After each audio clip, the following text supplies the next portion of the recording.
Hunting is a great way to get outside and enjoy creation and to provide some great tasting venison for your family. And as part of that, well, harvesting does can be a tool that's necessary to improve both the herd and habitat quality and provide that great source of protein.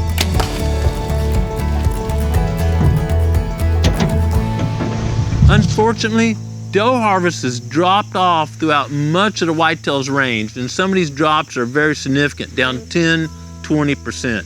And that has resulted in degrading habitat, not just food plots being browsed to the dirt, but also degrading the forest habitat where they're eating their preferred food and allow junk stuff like sweet gums to grow. This is what we call the browse line. They're browsing this level.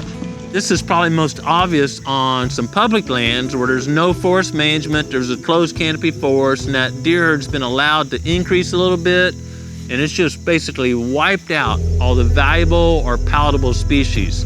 Or on private lands where people haven't done any forest management, or maybe it's a lease and they can't do any forest management, and they're planting the same amount of food plots that they have for years, and used to those plots were productive, but now a few weeks after they're planted, they're browsed to the ground. This may be most obvious during the two stress periods, late summer and late winter. Of course, late summer, deer are kind of changing from vegetation. A lot of it's been browsed. They're going for carbohydrates, they're going for acorns or grains. In late winter, the native vegetation's hardened off, it's not that palatable, and they're focused on those planted crops, and they can just wipe them out. And when they do, during the late summer or late winter, that deer's body condition can decrease rapidly. Now's a good time to take a look around. If your food plots are browsed to the ground, it's probably going to be a long winter for the deer, and there's no chance they're going to go through the whole winter and express their full potential because they're short of groceries. They're not getting enough nutrition, and that results in a lower body condition, and that damage or that decreased condition can last for years. In those situations and where it's possible, folks need to consider creating more acres of food plots and maybe changing how they manage those food plots, doing some timber stand improvement, harvesting more does, or my favorite, do a combination of all three. A question we receive frequently is how many does should I harvest per unit area, per square mile, or every 100 acres, or something like that. But we can't answer that without more information, more site-specific information. For example, is the primary native vegetation species the ones that are most preferred by deer? Are they browsed heavily, or the food plots browsed heavily all throughout the year, not just during that late summer, late winter stress period? Or are the average body weights declining? Let's say your whole doe body weights where it used to be 100 or 120 pounds, and now that average is down to 90 pounds. That means there's too many deer for the amount of groceries where you hunt. Another consideration is you may have been on a pretty steady program of harvesting does, but none of your neighbors are harvesting does. And deer home ranges usually overlap property boundaries, so you may have to increase the harvest to compensate for your neighbors not harvesting enough does. She's down. I want to be clear, this isn't a message to say, hey, everyone go harvest enough does. But if the herd quality and or habitat quality where you hunt is low or seems to be declining, it's going to be necessary to harvest some does. There are many considerations here, but one I don't think many hunters consider is parasites. Most parasites have a cycle where they go in through the deer when the deer is browsing on food, and they repopulate in the gut or the digestive tract and come out in feces, and the cycle repeats. Well, these parasites only go so high up the vegetation, so if deer are hungry and they're basically browsing your food plots or the native vegetation to the ground, what I call lip high, it's about as close to the ground as a deer's lips can get, they're getting a mouthful literally of parasites, and those parasites have a negative impact on the deer's health. Matter of fact, it's pretty well accepted and shown by some research out of Texas that if you significantly reduce the amount of parasites in a deer, that's an easy 15% gain in antler size. And we talk about antler size, but that also means fawn health, milk production, and everything. So if deer are browsing everything down lip high, You just need to assume those deer are full of parasites. So let's assume that's a solid case for the need for a lot of us to harvest does. But then I hear resistance because folks say, well, Grant, I'm afraid I'll harvest too many does. And I understand that, man. I love deer. Everybody loves deer. We don't want them to go away. But there are many real tangible, factual examples. For here, during 2012, there was a massive EHD outbreak. We're doing a bunch of camera survey work at a time, and it appears about a third of our deer herd died in a 4 or 5 month period. I mean, our deer herd just decreased by a third in one season. Man, that was painful. And certainly that next fall, we didn't take any does. And then the following fall, 2 years later, we just took a few for the freezer. But by that third year, after we lost a third of our deer herd, both bucks and does, they were back to where they were before EHD, and we had to get hurried up on the bus, get out there, and start tagging some does to preserve that habitat quality. Another point I'll make when I'm talking about EHD, and this happens over and over, a couple of years after a really bad EHD outbreak, typically some of the largest bucks harvested in the area occur. And that's because that deer population got set back a good bit, and there were plenty of food for the survivors, and they were allowed to express their full genetic potential. You know, a good example here is a buck I tagged a few years ago we called Handy. Big, beautiful buck here in the Ozark Mountains. Way bigger than average for the Ozarks. Was a few years after that 2012 EHD outbreak here at the Proving Grounds. Now, we're growing some great deer still, but we do a lot of work to improve our habitat. Without that, there wouldn't be any chance of seeing more Handies running around here.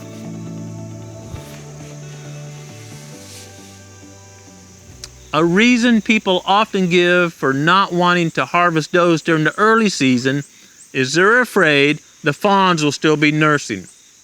And in fact, that may or may not be true. Some of the late-born fawns, really late-born fawns, likely are still nursing. Remember, fawn birth, the dates when fawns are born, are on a U-shaped curve. There'll be some really early. In the northern latitudes, so early that they don't survive the cold. And then there's the bulk of them in the middle. And a few will be really late. And if you see a really small fawn, don't try to tag that doe. But the rest of them, they may try to nurse, but they're functional ruminants. They're making a living off vegetation. They're just spoiled from getting that free meal. And the states know this. The states are setting doe harvest season based on when it's safe to harvest does and those fawns survive. Growing Deer is brought to you by Bass Pro Shops and Cabela's. Also by Reconics, Green Cover Food Plots, Winchester, Lacrosse Footwear, Fleet Outdoor Apparel, Morel Targets, RTP Outdoors, Fourth Arrow, Hunt Stand, Scorpion Venom Archery, Case IH Tractors, Burris Optics, G5 Broadheads, Prime Bows, and Redneck Hunting Blinds. I've worked with a pile of private properties and hunting clubs during the past decades, and I will tell you from watching this over and over and over, if you need to harvest does to improve the habitat where you hunt, you need to start on opening day. If you wait much later, there's a really good chance you won't meet your doe harvest objective. And if we could see a show of hands, I would bet the vast majority would say, you know what, we rarely harvest the amount of does that our club or this property or whatever it is set out to harvest that year. People wait for many reasons, and then they fail to harvest enough does as necessary, and the habitat quality and herd health quality continues to decline. There's a whole bucket of excuses for people to not harvest does, and another one is, well, I don't want to harvest a doe until I've harvested a buck. I'm afraid I'll harvest a doe and that big buck's just getting ready to come around the corner. Or I don't want to harvest does and then the bucks go, well, there's no does here, not enough. I'm going to go to the neighboring property to chase does during the rut. Both of those are false. We've shared many hunts here where we harvested a doe that morning or early during the afternoon hunt in an effort to get our doe harvest objective, and an hour or so later, we harvested a good mature buck. I'll share with you from my observations, a harvested doe laying there inside of the hunter is probably the best attractant any time of season to bring a buck in. Deer don't think about death like humans do. They're just smelling a doe that still smells pretty fresh, and even not in the rut, they're gonna kind of come check it out, nudge it, look at it. The other half of that debate is about, boy, I need a bunch of does circling around to bring the bucks in. I think you're thinking like a human instead of a deer there. You know, you hear if you're young and still chasing, I've been married a long time, and man, there's a big old party over here, and I'm gonna go over there and see if I can't, get a date or something like that. Deer don't think that way. They're thinking about safety. That's probably why they do a lot better than humans do in a lot of cases. Deer have great fidelity to their home range, even bucks during the rut. Now, don't confuse that. Their home range is what they do throughout the entire year. They probably live in a smaller core area outside the rut. But during the rut, they're going to expand that and try to cross trails with receptive does. But they're not going out of their home range because they're very fearful. They don't know where the coyotes are, the roads are, the stands are, the blinds are. And the number one motivation for a deer is survival, not the rut. In fact, just the opposites are true. If the doe population's extremely high and there's not that many bucks, especially mature bucks, what's going to happen is during that pre-rut or rut, there's going to be so many does receptive at one time, a buck's going to pair off with that receptive doe, tend her, not move very much, get up from that a day or two later, find another receptive doe, spend time tending her. If you've got a pretty balanced adult sex ratio, buck's going to find a receptive doe, tend her, then have to move more to find a doe that's receptive. And in those situations where the deer herd is close to being balanced, the adult sex ratio is close to being balanced, that's where I have my best pre-rut and rut hunts. That's an area where grunting, decoys, rattling, those techniques work very well because there's some competition for the does. Another excuse in the bucket carried by those folks that don't want to harvest does is, I don't want to harvest them early, afraid they might be nursing or I'd ruin my hunting, and I don't want to harvest them late because they may have been bred. Unless you're a way better deer biologist than me, I can't just look at a group of does out there in the food plot during the mid or late season and tell you which one's been bred or which one hasn't. You can't work around that. That's just part of hunting at that time of year. And the goal is to balance the amount of deer, the deer population, with the habitat's ability to provide quality forage. If not enough does are removed, even if a doe has a fawn, it may not survive due to low quality groceries, or if it does survive, it will never express its full genetic potential. Research has shown this time and time again. Really good conservationists, good deer managers work to balance the number of deer in an area with the habitat's ability to provide quality groceries. Especially now this year, when I look at the price of meat at the grocery store and all the concerns about food products and insecticides and all these things going on, I consider it a privilege to be able to harvest does to feed my family. Of course I'm excited to chase bucks. Man, I got a good buck on the property this year, several that I'm out there chasing and trying to pattern, but I'm gonna fill the Woods family freezer and help some of my neighbors with some venison from mature does. Of course, we're gonna consume that buck when he's harvested, if he's harvested, but does are a big part of offsetting the cost of our groceries.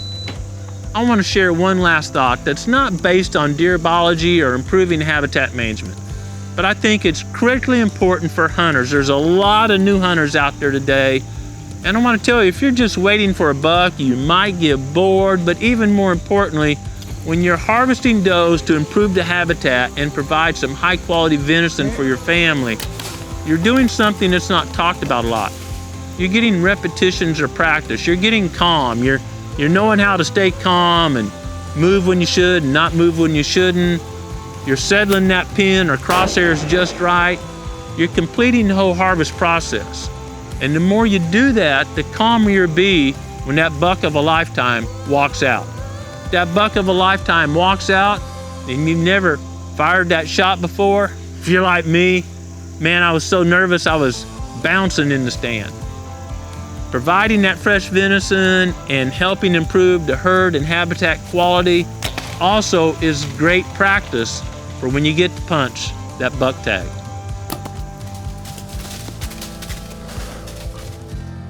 I don't think I've ever been so excited. We'll be sharing our hunting techniques, whether we're chasing some venison for the freezer or a big old buck, throughout the fall. If you'd like to learn our techniques week by week based on weather conditions and food resources, stage of the rut, please keep watching Growing Deer. Managing habitat, hunting, and even processing and consuming the venison is a great way to enjoy creation. But more importantly, I hope you will do what I do and take time every day to be quiet and seek the Creator's will for your life. Thanks for watching Growing Deer.